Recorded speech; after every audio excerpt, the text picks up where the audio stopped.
possède une exoplanète, on va mettre en branle le système de mesure qu'on a vu précédemment, des vitesses radiales, et on va pouvoir effectuer une mesure complémentaire qui va nous donner des choses importantes comme par exemple la masse de cette planète et la vitesse radiale, etc.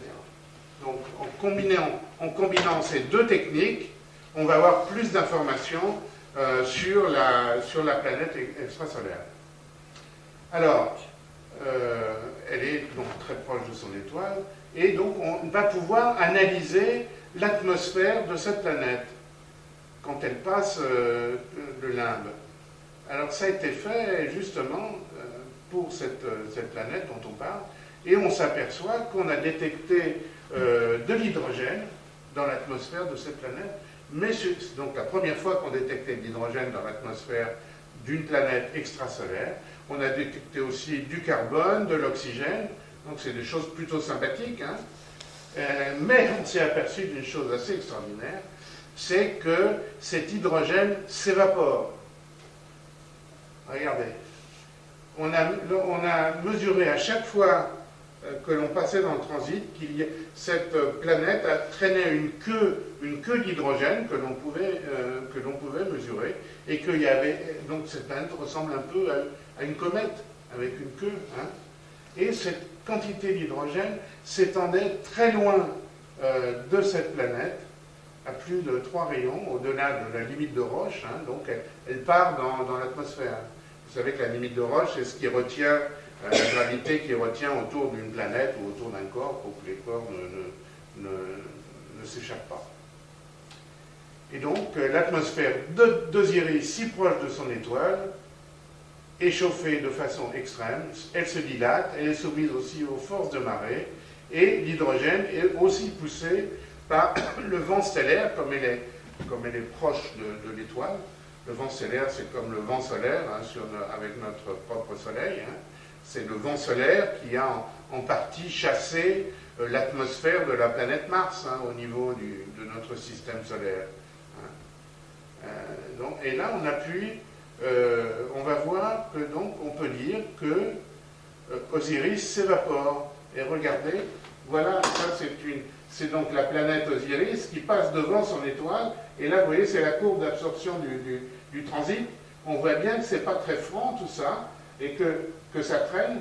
Regardez, une fois qu'elle est passée, la remontée n'est pas franche, mais elle traîne. C'est la queue d'hydrogène qui est embarquée avec la planète. Formidable, hein, incroyable ça. Hein. Alors, ça veut dire qu'au bout d'un certain temps, Osiris va perdre son atmosphère. Alors, pas de panique, on a calculé. Le taux d'évaporation est de l'ordre de 10 000 tonnes d'hydrogène par seconde. Ça a l'air énorme, mais bon, il y en a beaucoup, hein. Elle peut vivre plusieurs centaines de millions d'années. Mais cela nous a mis sur la voie d'un certain type de planètes qui pourraient être des grosses planètes gazeuses qui ont perdu leur atmosphère au cours du temps, et ça serait un nouveau type de planète. Qui évidemment, au bout d'un certain temps, serait beaucoup plus petite et réduite à leur noyau. Alors voilà, c'est ça intéressant. Alors, ce n'est pas le seul avantage de la méthode des transits. Hein. On peut utiliser aussi le fait que quand la planète va passer derrière son étoile, elle va nous donner une idée sur son émission infrarouge. C'est facile, parce que regardez par exemple, je dois avoir un dessin. Oui. Là, lorsque la planète est là, elle passe devant son étoile, devant. Donc vous avez en rouge le spectre de la planète, en blanc le spectre de l'étoile. Lorsque la planète est passée derrière l'étoile, il ne reste plus que le spectre de l'étoile. Et lorsque vous faites la différence des deux, eh bien vous avez la signature de la planète. Hein. C'est beau ça. C'est pour ça que dans une certaine planète ici, on a trouvé de l'eau et du méthane dans l'atmosphère. Vous savez que l'eau et le méthane, on va voir, ce sont des marqueurs biologiques, hein, c'est intéressant. Alors la troisième et dernière méthode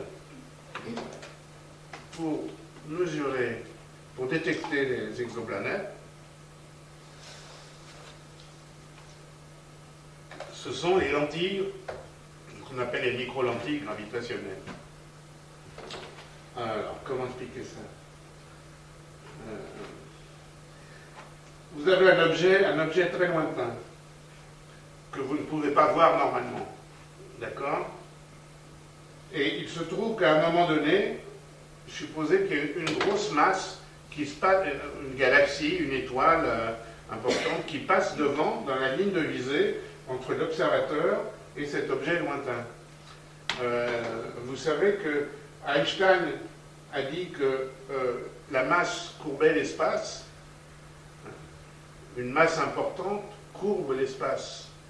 Donc, s'il y a une masse importante qui se trouve ici dans la ligne de visée, elle va courber l'espace autour de cette masse, et courber l'espace, ça va être équivalent en optique à mettre un objectif, une lentille. Voilà un système optique, une lentille. Et ce système, ici, cette étoile ou cette galaxie, va servir de lentille pour grossir l'image de l'objet qui est derrière, qu'on ne pouvait pas voir sans cela. Est-ce que vous comprenez un peu? C'est une méthode très puissante et très belle, hein, parce que grâce à ça, des objets qui sont invisibles deviennent visibles. Alors, visibles, peut-être légèrement déformés, parce que ce n'est pas une superbe lentille. Hein. Généralement, vous voyez l'équivalent ici, c'est on fait la simulation avec un culot de bouteille.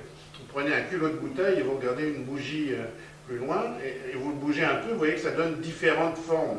Là, c'est l'image d'un petit château vu au travers d'un culot de bouteille. C'est en gros ce que pourrait donner une lentille gravitationnelle. Il y a une manip comme ça d'ailleurs à la Cité des Sciences au premier étage, hein, dans la partie cosmologie, si ça vous intéresse. C'est très bien fait. Donc cette étoile proche, ici, va focaliser la lumière de l'étoile lointaine, ce qui va créer une augmentation de sa luminosité. Et s'il se trouve que cette étoile proche possède, vous voyez où je veux en venir, possède une planète, ça va faire varier légèrement cette luminosité. Et c'est comme ça qu'on va détecter des exoplanètes autour d'étoiles lointaines. D'accord? C'est à peu près compris? Hein? Et voilà, par exemple, alors on a différents cas de figure, et ça va vous donner sur la courbe de luminosité, on va avoir des pics ici. Alors un pic qui va correspondre à l'étoile, et un pic qui va correspondre, par exemple, à la planète qui tourne autour de l'étoile.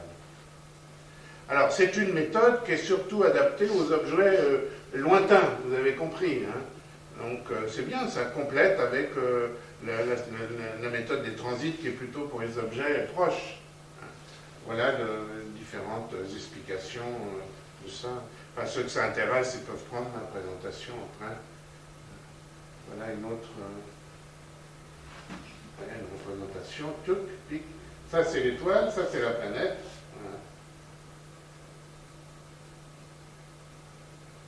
Voilà, vous avez vu la planète ici, et l'étoile.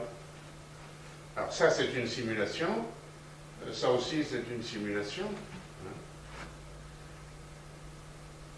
Donc l'étoile proche focalise la lumière de l'étoile lointaine. Il faut penser que l'étoile proche, ça devient une lentille.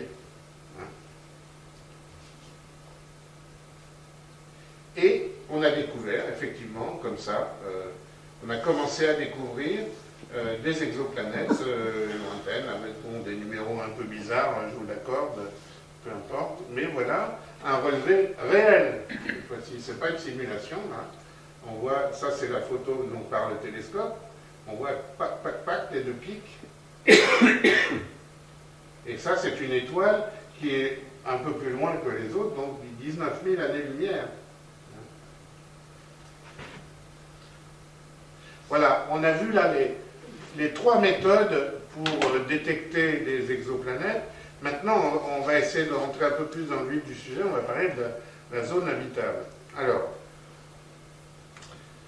évidemment, un des principaux buts de la recherche d'exoplanètes, c'est d'essayer de trouver des planètes similaires à la Terre, enfin, disons, qui ont les caractéristiques de la Terre et, si possible, qui puissent supporter la vie, une forme de vie soit microbienne, je n'irai pas jusqu'à dire une vie intelligente, je ne sais pas.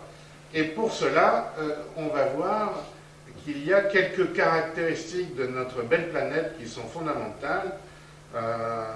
C'est d'abord de l'eau. L'eau semble être le facteur le plus important pour la vie, et l'eau sous ses trois formes physiques, solide, liquide, gazeuse. Alors, pourquoi l'eau est-elle si importante? On s'en verra. Pourquoi l'eau est-elle si importante?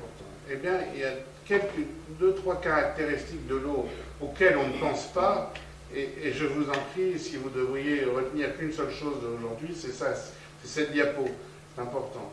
L'eau diffuse à travers tous les corps, à travers les membranes des cellules,